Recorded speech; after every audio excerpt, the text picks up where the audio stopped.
ప్రభుత్వాలు, ప్రజాపాలకులు ప్రతినిత్యం కూడా పేద ప్రజల కోసము, మధ్యతరగతి ప్రజల కోసం పాటుపడేదానికే, వాళ్ళ అభివృద్ధి కోసమే పాటుపడాలి కానీ బడా వ్యక్తులకు కాదు. సో గత 10 సంవత్సరాల నుండి కూడా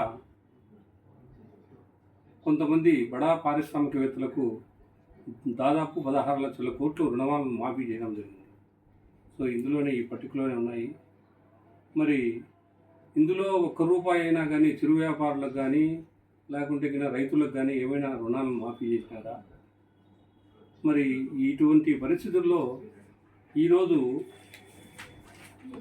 ఆంధ్రజ్యోతి పత్రికలో ఇక్కడ మీరు చూస్తే ఒక ఆయన వీరేంద్ర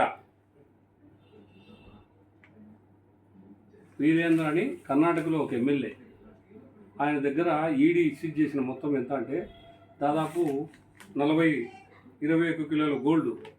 అది ఇదివరకు సీజ్ చేసుకున్నారు. మళ్ళీ ఇప్పుడు వచ్చేసి 40 కిలోల పసిడి.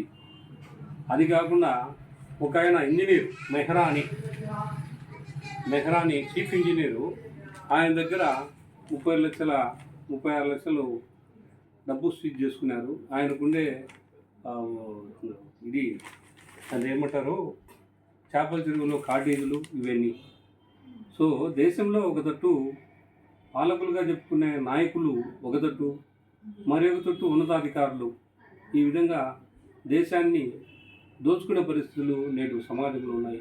కాబట్టి ప్రజలారా మనం అందరం గమనించాలా. కాబట్టి మేము ప్రజాపక్షం పార్టీ తరఫున నిరంతరము ఇటువంటి ఈ యొక్క అవినీతి కార్యక్రమాలను మేము ముందుకు తెస్తూ ఉంటున్నాము. కాబట్టి గమనించాలా. ఆ దిశగా కూడా మనం పయనించి ఈ ప్రజాస్వామ్యాన్ని మనం రక్షించుకోవాలని చెప్పి ప్రజాపక్షం పార్టీ తరఫున మీకు మేము విజ్ఞప్తి చేస్తున్నాము.